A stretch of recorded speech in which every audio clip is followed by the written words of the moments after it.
Recently, I was able to witness the fights of 3 great warriors.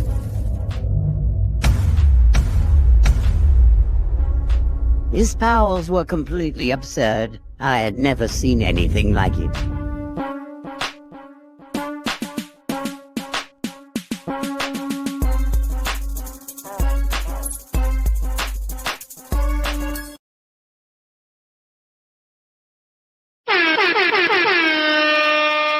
What it do? It's your boy, Dragon Ball Art 92, and I'm back with another Kamehameha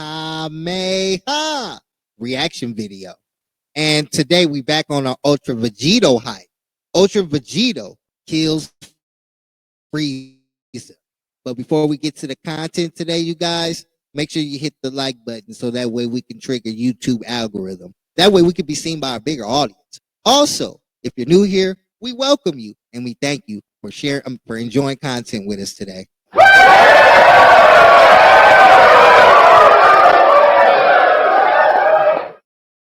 Here at Dragon Ball Art 92, we do reaction videos. Dragon Ball everything reaction videos. So if you're a Dragon Ball fan, make sure you hit the subscribe button. And don't forget to hit that bell notification so that way you can be updated whenever I drop a video. Now, let's get to the content. You feel me?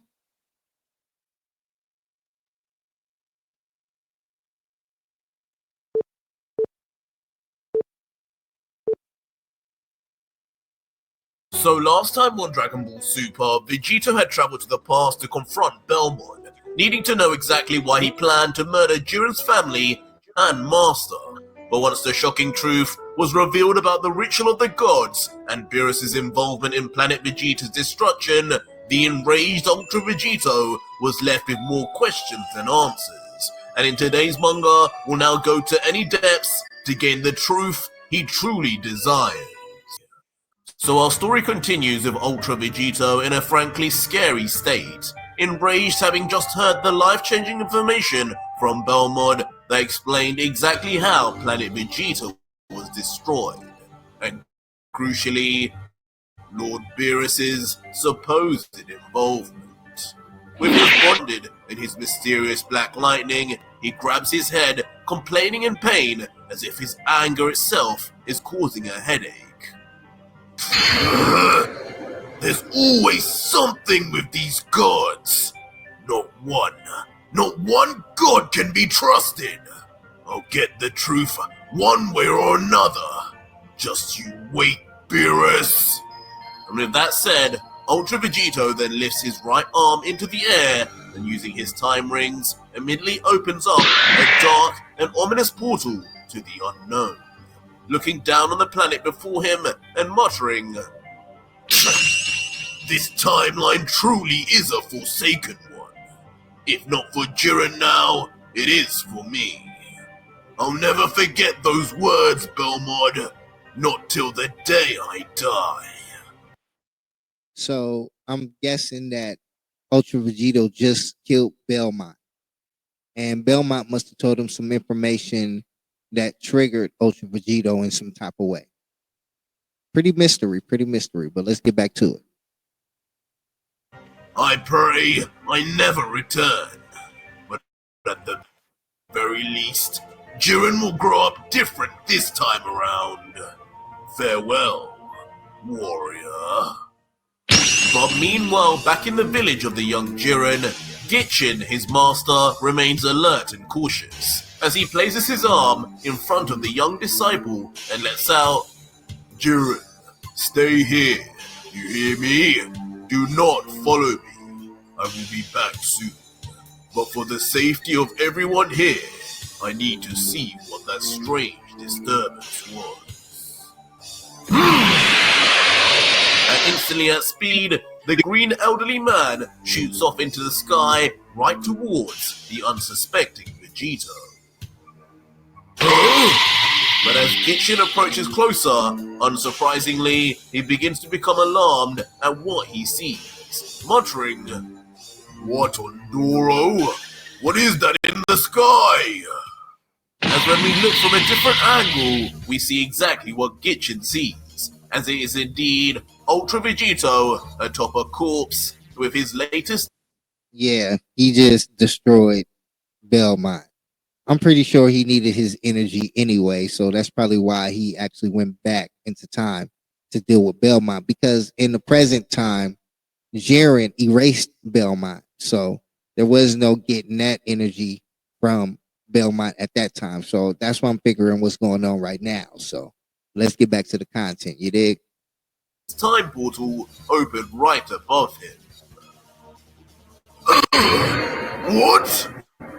But soon, Gicchin with his sharp eyesight is able to make out who exactly the deceased figure on the ground is. And as he realizes, he whispers out, "No, it can't be!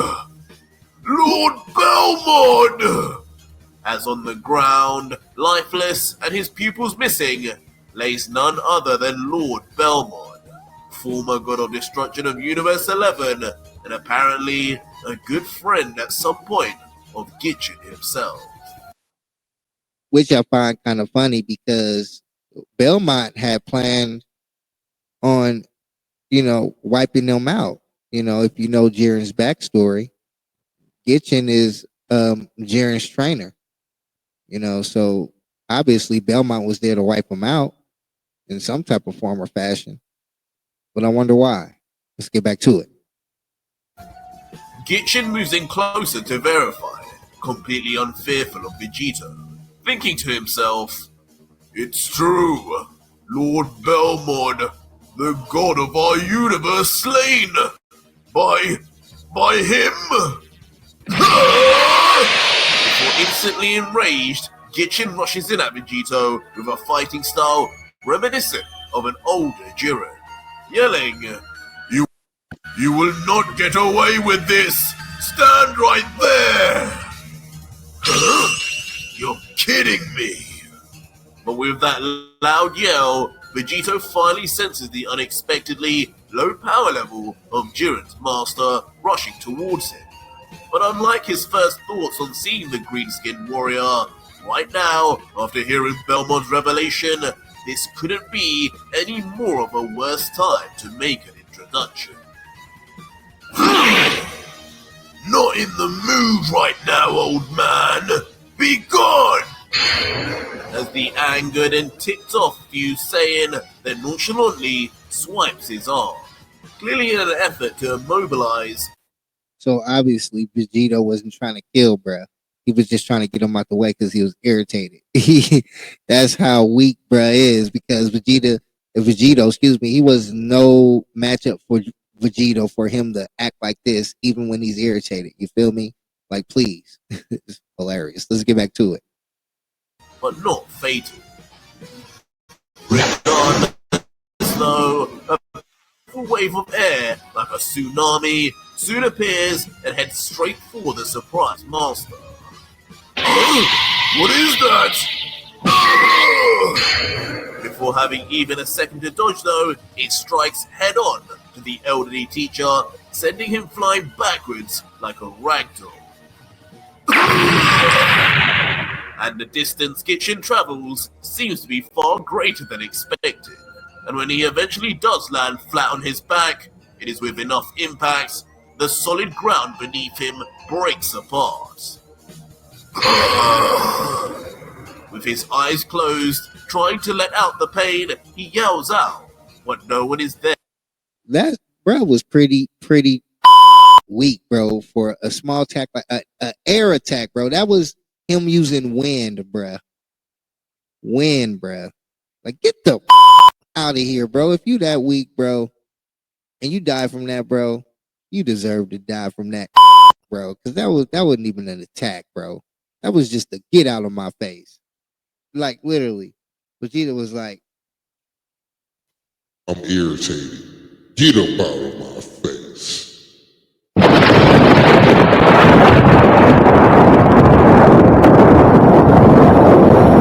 Like, seriously, bro. Like, for real. Let's get back to it. There to hear. And as he struggles to open one eye, he lets out to his attacker, "I failed you, Lord Belmont. I'm sorry. Jiren.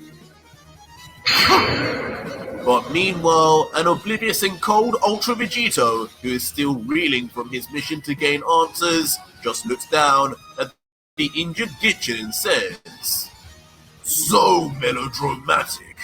I refuse to believe the so-called master of Jiren could be so weak. Get up and move, or lay down and die. It means nothing to me either way." With those cold, ambivalent words said, Vegito disappears into the time portal, arriving in an unknown timeline, leaving Gicchin behind with no one around to help treat his injuries. Another thing too, Gicchin, I'll probably butcher his name, but he wasn't that smart of a character neither. Because if he knew in the back of his mind that he wasn't even as strong as his destroyer god, why would you attack somebody that you see slay the destroyer god? I'm like, wouldn't you figure that that person would be stronger than the god they just slayed? Like, come on, bruh. Come on. Let's get back to it. "Hold on, Master! I'm coming!" By a stroke of luck, the young Jiren, who couldn't help but do something to help his master, is seen running right towards Gicchin, despite his orders. "Master Gicchin!" As eventually, the youngster spots his teacher, seemingly just lazing about on the ground. Tears of happiness then begin to overflow from the naive child's face, perhaps even blurring his vision, as with a big smile he yells, "Master, you're here! I knew you'd be okay. I'm sorry for disobeying you. I had to." But as he finally reaches within touching distance, Jiren finally begins to see clearer, muttering, "Master?" As he then sees tragically that Gicchin, even from just the slightest of waves from Ultra Vegito, has died from his injuries, just like he was supposed to. And in a sense, that's kind of like saying that that was meant to happen to bruh. I guess Jiren's path was always meant to be the warrior that he is. That's deep. Let's get back to it. In the original timeline. For a moment, the young Jiren, who is unable to comprehend what he is seeing, the first time he is even seeing death, just remains quiet. As he tries to move his body though, the writing becomes clear on the wall. As within Jiren's giant alien-like eyes, the reflection of his dead master finally becomes undoubtable.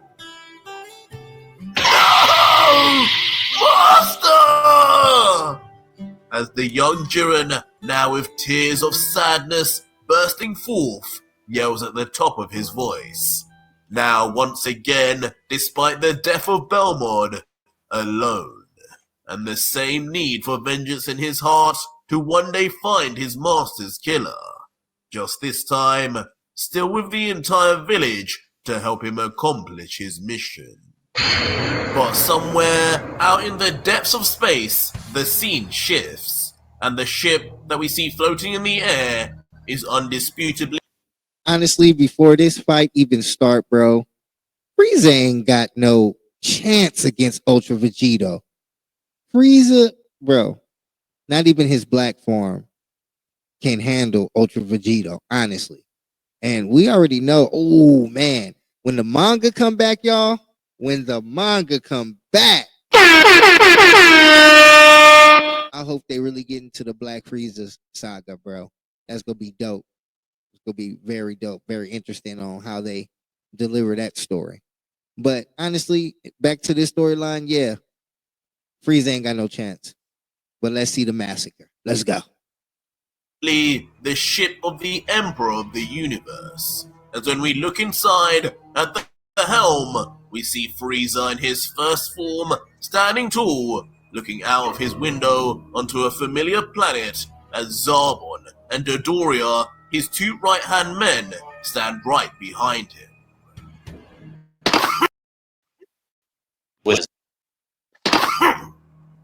But soon, A caped foot steps forward towards the door of Frieza's room, and suddenly revealing himself and walking through without fear is none other than King Vegeta. As we finally then realize the scene we are seeing is in the distant past. Oh, okay. So he didn't kill the present Frieza. He went back into time. This should be interesting. Oh, okay. Let's get into it then, man. Before the prideful king then yells out, Frieza! It's over! Your reign of tyranny over my people ends here! We've come to overthrow you once and for all, Frost Demon! But Frieza, hearing this, just turns around calmly and with a sinister smirk just responds, How bold of you, King Vegeta! But we? You and who else, my dear monkey? Your army is so petrified that they're blue in the face. Perhaps you should rethink this, then head back to your little castle. Causing King Vegeta to immediately turn around to his men, and indeed, though they remain standing there, from the blue hue across their... Hey, man, honestly, bro, you got to give it up for King Vegeta, bro, because he wasn't no...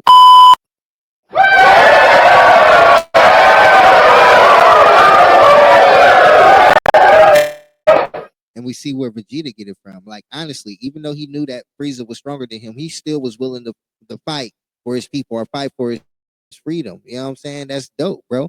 And in this type of situation, you know, there was no overcoming it. You know what I mean? So things happened the way that it happened, sadly.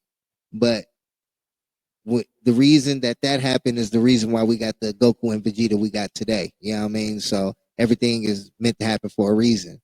But I wonder what Ultra Vegeta go do to change this situation. This is turning out pretty decent. Let's get back to it. Their faces, not one of them truly feels brave enough to take on the powerful Frieza before them. Fools! Instantly angering the embarrassed king, who turns back angrily to Frieza, having been proven right, as he grumbles one final time. If these cowards don't have the backbone to stand up to you, then so be it. As the king of all Saiyans, it should be by my power alone that you breathe your final breaths, Frieza. Prepare yourself! As immediately, with as much conviction and ferocity as his future son, King Vegeta launches into the air, his fist cocked back, ready to attack Frieza head on. But unfortunately, just as we watched all those years ago, the king appears like a mere child before the emperor, as his first punch misses with the slightest of movements from Frieza. My, that almost hit me, Monkey King. Keep on going. I'm sure you'll land at least something. I wouldn't want you to embarrass yourself in front of your own men, would I? Shut it, Frieza! I'm just getting started! Man, Frieza was the best talker out of the whole Dragon Ball Z universe, bro. Like, literally, bro. He would talk you out of focus, bro. Like, literally, bro. He would disrespect you so bad, bro. You wouldn't even want to fight him no more, bro. Frieza is a savage, bro, when it comes to that, bro. Let's get back to it. As unyieldingly, King Vegeta prepares yet another attack, foolishly increasing his strength, but doing nothing to his speed. But yet again, Frieza with ease just dodges down and escapes, his arms still behind his back as he smiles and laughs. That was even worse than before, monkey. Are you sure you've had your bananas today? Ho ho ho ho. That was slower than before, monkey. You got to say Frieza was a Saiyan racist, bro. He was a racist, bro, when it comes to the Saiyans, bro. He disrespected them every chance he got. Monkey this, monkey that. Like, wow, bro. You need to go get some help or something, Frieza. Whoa, bro. Let's get back to it. Maybe it's about time I fed you something else instead. As King Vegeta, who had happily been on the assault all this time, suddenly finds himself struck with fear as the powerful Frost Demon begins an attack of his own. No! I can take this! What? Who the devil? What the? As simultaneously, Frieza, Zarbon, and Dodoria all react in shock as Vegito suddenly appears to inexplicably save an equally shocked and quite frankly relieved King Vegeta. What? Who are you? Eventually leaving Frieza more angered than shocked as he looks into the eyes of the strange Saiyan-like figure, wondering if he recognizes him from anywhere. Continuing. I've never seen you among the King's elites. Don't tell me you're one of his lowly grunts. How dare you touch me, monkey? You'll die first if you're so eager to cut in line. But Vegito, who seems on the outside calm, but most definitely still enraged on the inside, just remains deathly silent, staring into Frieza's soul as if just to intimidate him. Let go! Let go! Meanwhile, Frieza tries his hardest to struggle and get his fist free from Vegito. At this point in the series, Frieza never faced anybody that can even remotely put up a challenge against him. And right now, this must be psychologically messing with him because he like, how can this be? How is this even possible that somebody even have the strength to even do this type of thing to me? I can't even get free. He got a grip on me so tough. Not even, I don't know, can let go. Not even Beerus can get this guy off of me. It's quite interesting, you know what I mean? So you know he got to be going crazy. And I'm pretty sure in his head he like this. Monkey, monkey, let me go, monkey, monkey, please. So interesting. Let's get back to it. His grip. But eventually, despite being surprised that he can't break free, he then turns his head rapidly towards his two guards and yells, Dodoria! Zarbon! What the hell are you two imbeciles waiting for? Do something or die later, fools! Yes, my lord! As immediately the two visibly in fear henchmen simultaneously yell out in support, and both then mobilize into their respective fighting positions as if they would do anything to Vegito. It's an insult for those two ugly weaklings to even attempt to attack me. They can die for it. As Vegito then turns his look and aims towards the two elite Frieza soldiers, and with his hand raised, a shining ball of energy begins to appear on the top of his finger. Until suddenly, as far Too funny. Basically, Vegito shooting gun energy. So he's shooting guns that's basically the bullets are energy. And go kill him like that just real quick. He got that thang on him. You know what I'm talking about? Vegito strapped up. He's strapped up and ready to go. You know what I'm saying? In the building. Let's get back to it. fast as a sniper, Vegeta fires off two speedy energy blasts with extreme precision that even leave the famed Emperor surprised with the outcome. As immediately, we see the brutal impact of Vegito's attack, with both shots firing right through the skulls of the paralyzed in place, Dodoria and Zarbon. You, Lord Frieza! And when the angle changes, we are treated finally to the gruesome sight of both Zarbon and Dodoria, with what can only be described as bullet holes right through their foreheads, as rivers of blood drain down their stunned but lifeless faces, eventually both landing on their knees hard, until eventually smashing on the floor face first, now deceased and silent. There's no way! Leaving Now Frieza really freaking out. I don't understand why he didn't freak out from the first place, knowing that he couldn't get free. He should have known that the being was way stronger than Dodoria and Zarbon, like, out of all people. You know what I mean? Like, if you can't do nothing, what makes you think they can do something, fool? Let's get back to it.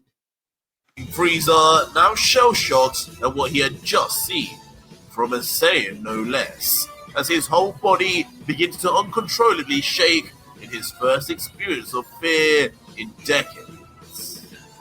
What power? Who is this? While King Vegeta, knowing that the stranger had protected him and was somewhat on his side, stands shocked but more impressed than anything, knowing firsthand just how powerful both Dodoria and Zarbon were. Vegito, who couldn't care less though about his latest two victims, then finally turns back to Frieza and says, "Listen up, Frieza! That was just a taste of my power. I know full well those two lugnuts were the strongest of your men, and I assure you, they won't be the only two casualties if you don't start answering my damn questions." What? Answer your questions? This manner of speaking, though, from the stranger who just murdered his own men, instantly triggers the tyrant, though, as an angry Frieza responds, "Do you have any idea who you're talking to, monkey? You will die before I answer anything!" Ah! As with his teeth gritted in rage, and with his spare arm, he attempts to finally launch a fruitless attack at the divine Saiyan. You're going to regret that, Frieza! Bro.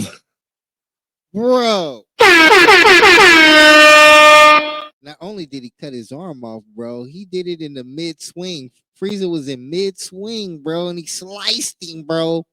Sliced him real quick, bro. Man, like, woo. Let's get back to it.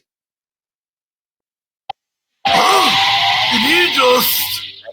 As Vegito, with a near empty expression, as if he just cut through butter with a knife, swipes his arm in a flash, and instantly dismembers the arm of Frieza in an ironic and cold callback to what the Emperor would have gone on to do to Nail.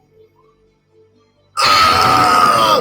My arm! What have you done?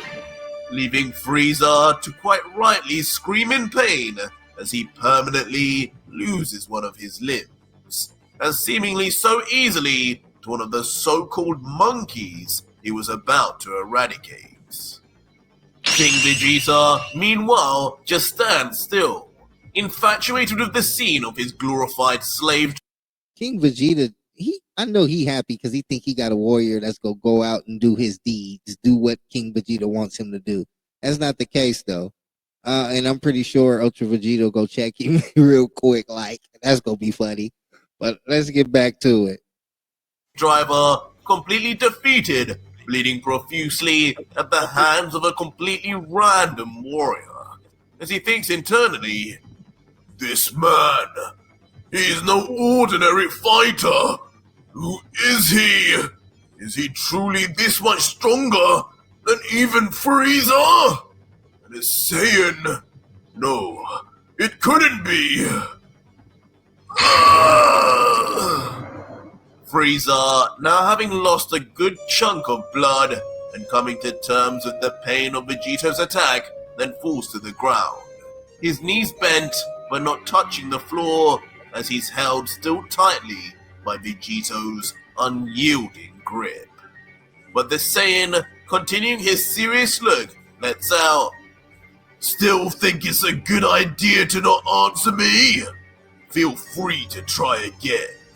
I don't mind leaving you one leg too. What? Okay, fine, I bend. What the hell do you want to know from me? As this last threat then abruptly causes Frieza to change his tune and agree to Vegito's requests, as Vegito smirks and says, Frieza had no choice. What was he gonna do? He already got his arm sliced trying to punch him. So any other move he make, he was like, "Oh, bro, game over, bro. There's no way, bro." So of course he gonna answer them questions. But let's see what them questions is, because it must be serious. You feel me? Let's get back to it. Now that's a good boy. Gotta say, there's something extremely satisfying about seeing you in this position for once, Frieza. With his tone changed, Vegito then gets down to business and asks, "Tell me, Frieza. Tell me the real reason you're staring out your window at planet Vegeta. Tell me the reason you plan on destroying it today along with all the Saiyans. Was it Beerus? Was the god of destruction of this universe the one who gave you this order?" Huh? How could he know that? Frieza, hearing this, is left gobsmacked, almost to the point he forgets about the pain from his severed arm, as he thinks to himself, "This is preposterous. This damn monkey couldn't possibly have heard my conversations with Beerus. Was he among my..." Okay, I think we already knew this, right? We already knew that Beerus told Frieza to destroy the Saiyans. And in the manga, Beerus reveals that he told Frieza to do it when he was fighting Vegeta, when Vegeta was training, learning how to tap into that ultra ego form. You dig? So I'm wondering, what is Vegito trying to pull out of Frieza? Let's get back to it. Ranks his entire time? What? Beerus? While King Vegeta has a completely different reaction, as he thinks back to his own experiences with Lord Beerus, catering to his every beck and call, being even more of a slave to him than to Frieza. As he continues, "That monster was working with Frieza this whole time? But why? He told me he would spare us if I obeyed him. I'll feel so foolish if this is true." But Frieza, knowing that his orders from Beerus regarding the ritual were to be top secret and not to be shared at risk of his own erasure at the hands of a god, just quickly manages to regain his composure and spouts out instead, "The god of destruction? What are you talking about? What business would a destroyer have with the likes of me, let alone caring about a planet of lowly apes? I simply wanted these ticking time bombs gone. As you can see from their rambunctious king over there, they were always prone to rebellion. It was a matter of time, and not one I wanted to wait on within my own army. Especially with the rumor going about that one day a so-called Super Saiyan would appear. Of course, if that happened, that would pose all kinds of problems for myself. So I decided to get rid of them all here and now. If you hadn't stopped my punch, he'd be dead already. That is the truth of the situation. Happy now, monkey?" "The truth? That's what you call the truth, Frieza? I warned you." As Vegito, hearing this, becomes wide-eyed, as the entire ship itself begins to vibrate under his rising frustration until... As Vegito... That was ruthless, bro. And Frieza gave the same excuse that he always give when he, talk about the destruction of planet Vegeta. But we all know that Beerus told him to do it. He didn't have to lie like that, bro. That's why he got that's why he got mollywopped. Like, bro, he gave him a Mike Tyson hammer. You know what I mean? Mike Tyson plus MC Hammer. You know what I mean? Let's get back to it. Vegito, without a second's thought and with true intention on his face, slams his fist into Frieza's skull as hard as possible, leaving the Emperor not only bloodied up, but with his teeth now missing and flying out as he yells once more in complete agony, only able to mutter, "Why? I told you! I promise!" But now angrier than ever at Frieza's insolence, even in this situation, the Saiyan yells, "I said the truth, Frieza! This is your final chance. One more lie, and I send you to the next dimension. You know as well as I do. You don't give a damn about the legend of the Super Saiyan. You don't believe it for a second, and even if you did, tell me why you would so conveniently plan on letting Prince Vegeta, a Saiyan with one of the highest power levels at birth, survive. And why do you even plan on keeping him within your army to grow even stronger? Does that sound like it makes any sense to you, Frieza? Just try and deny what I've said, and I'll make sure you die a death far worse than Beerus could ever give you." Stop! Frieza, though, in fear at this point, places his bloody half-arm out in a futile effort to cover himself, before conceding further. "Okay, it's true! It's true! I'll tell you the truth! This is pointless, and it seems you know everything already." And for a little while, there is silence on board the Frieza ship, until finally, Frieza begins the real explanation. Looking to the ground, as if trying to recount hidden memories, the Emperor lets out, "Yes, it is as you said. Beerus the Destroyer, the most powerful being in this universe, a god, demanded the destruction of planet Vegeta, one of my own enslaved planets that proved profitable time and time again with those battle-hungry monkeys working for me. Of course, I couldn't say no, but it was supposed to be his job, yet he forced me to do it, a favor I had to do in exchange for him letting me continue my affairs." So if Frieza didn't do this for Beerus, he wouldn't go be able to be called or be the so-called emperor of the universe and take over planets and do all the extra stuff. So Beerus was basically just allowing him to do that because he did him a favor by destroying the Saiyans and obviously keeping Vegeta. But a ritual? What was he trying to do? Make Vegeta the next god of destruction? I mean, there's better ways to go about that if that was the case. Well, I could be wrong though. Let's get back to it.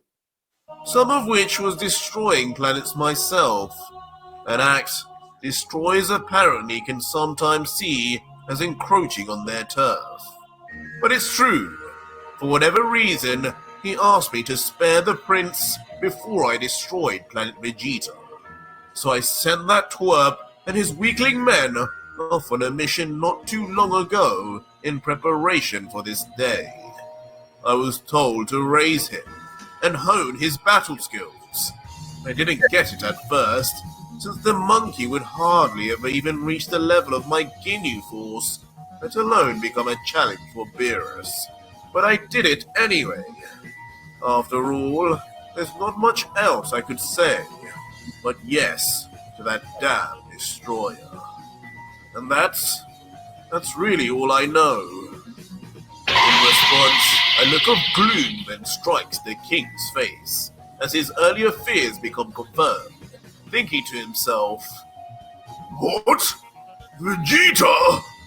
What business would Lord Beerus want with him? What is the meaning of this? But meanwhile, Vegito remains in silence, with a surprisingly more calm look, as if he was expecting the reply and now was just absorbing it mentally until he finally says, I knew it. Thank you, Frieza. And with that said, Vegeta then politely lets go of Frieza's one remaining fist, leading to the Emperor yelling ecstatically, finally! But just as Frieza finishes, Vegito silently changes his hand position to that of a flat palm in front of the confused Frieza, who mutters, Huh? Monkey? What are you doing? Hakai! As instantly Vegito was not trying to hear that. He was like, thank you for telling me, but you gotta go. Like straight up. Frieza. Hakai! Hold on, let me do it the right way. Hakai. Got him up out of there. Let's get back to it. in a cold move expected of the God Killer, with fury in his heart, Vegito shouts out at the top of his lungs, ironically the signature move of Beerus himself, erasing the downright confused Frieza on the spot, and almost instantly, so fast the Dark Emperor couldn't even move an inch or say a word. Until in the end, before Vegito and the shocked King Vegeta in the background is just the dusty, final remnants of Lord Frieza, who in this timeline will never be revived again. What? Frieza! He defeated him! Leaving the king truly wondering if he was dreaming or if this was really reality. But that was it for today's video, guys. And if you Yeah, that's it for the episode, man. I ain't gonna lie, bro. That was a fire episode. Let's give RJ a hand clap for that.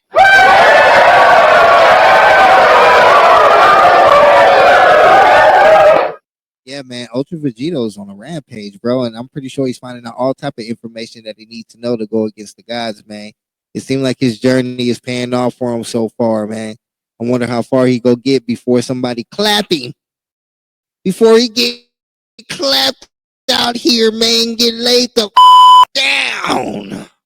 But honestly, bro, he doing this thing, bro. You know what I'm saying? And Frieza, especially in that timeline, didn't have a chance, bro. He saved his people, so now the Saiyans have an opportunity to have a future that's not under slavery. You know, get that boy Vegito a hand clap. A hand clap for that.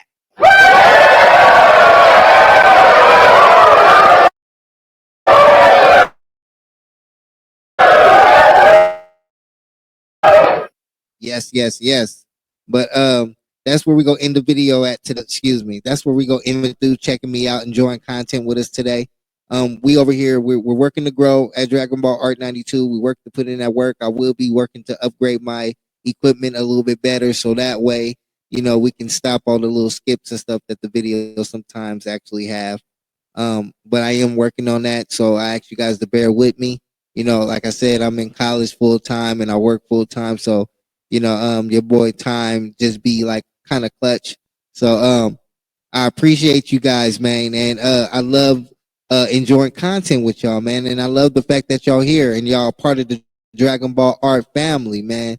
And I want you guys to give yourself a round of applause for that.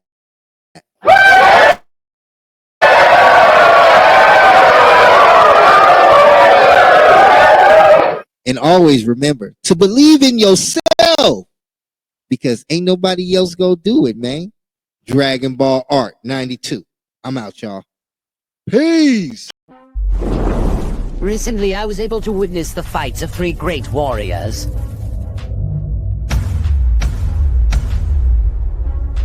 His powers were completely absurd. I had never seen anything like it.